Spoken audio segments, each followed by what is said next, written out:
ನಮಸ್ಕಾರ ರೀ. ಒಂದು ಗಂಡ ಹೆಂಡತಿ ಬಗ್ಗೆ ಮಾತಾಡ್ತಾನೆ. ಗಂಡ ಹೆಂಡತಿ ಸರಳ ಜೀವನ ಮಾಡ್ಬೇಕು, ಆ ರೀತಿ ಒಂದು ಮಾತು ಅನುಭವದ ಮಾತೈತಿ ಹೇಳ್ತ ನಾನು. ಹೆಂಗಪ್ಪ ಅಂದ್ರೆ ಒಂದು ಚಕ್ರ ಇರ್ತೈತಿ, ನಮ್ಮ ಜೀವನನೂ ಒಂದು ಚಕ್ರ ಇದ್ದಗತಿ.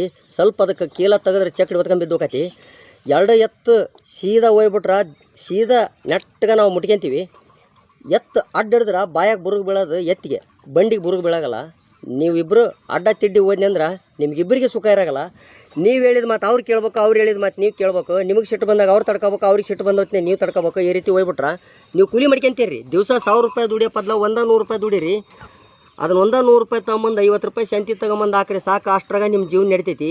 ಕೋಟಿಗಟ್ಟಲೆ ಮನೆ ಕಟ್ಸೋಕೆ ಬದಲು ಒಂದು ಗುಡಿಸಲ್ದಾಗಿರ್ರಿ.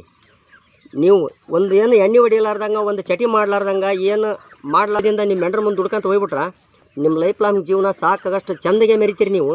ಆದ್ರೆ ಒಂದು ತೆಕ್ ಚಟಿ ಮಾಡಿ, ಒಂದು ತೆಕ್ಕಿ ಸುಳ್ಳು ಹೇಳಿ 108 ಚಟಿ ಮಾಡಿದ್ನಿ ಅಂದ್ರೆ ದೇವ್ರಾಣಿ ನೀವು ಎಂದಾದರೂ ಒಂದು